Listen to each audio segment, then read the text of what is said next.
চনৰ ভিতৰত আত্মনিৰ্ভৰ আৰু বিকশিত ৰাষ্ট্ৰ হিচাপে গঢ়াৰ সপোন বাস্তৱায়িত কৰিম। দাসত্বৰ মানসিকতা পৰিহাৰ কৰিম। দেশৰ ঐতিহ্যক লৈ গৰ্ব কৰিম। ভাৰতবৰ্ষৰ একতা সুদৃঢ় কৰিম আৰু দেশ ৰক্ষা কৰাসকলক সন্মান কৰিম। নাগৰিক হিচাপে কৰ্তব্য পালন কৰিম। ধন্যবাদ। বিনীতা গগৈসকলক অনুৰোধ জনাইছোঁ আমাৰ মাজত উপস্থিত থকা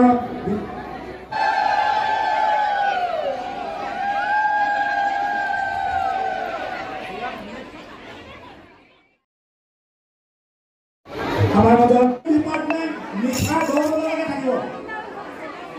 আপোনালোকৰ সকলো অভিভাৱকৰ লগত সকলোকে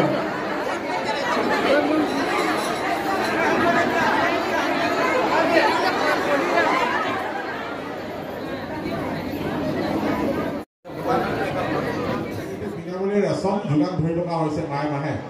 এতিয়া যিসকলৰ ৰেচন কাৰ্ড নাই তেওঁলোকক আজি আমাৰ খাদ্য আৰু অন্ন যোগান বিভাগৰ বিষয়াৰ ওচৰত আজি ইয়াত টেবুল আছে। ক'ত বহিছে?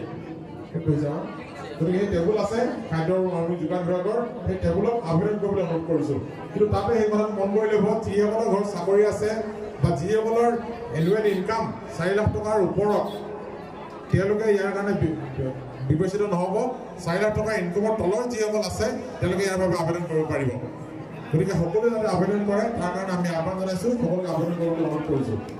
এতিয়া ৰেচন কাৰ্ডৰ লগত আমাৰ চৰকাৰে আৰু এটা ভাল সিদ্ধান্ত গ্ৰহণ কৰিছে যে ভাৰতবৰ্ষৰ প্ৰধানমন্ত্ৰী নৰেন্দ্ৰ মোদী ডাঙৰীয়া গাঁৱৰ মানুহ তেখেত চায়ৱালা আছিল। গতিকে সেই মানুহসকলে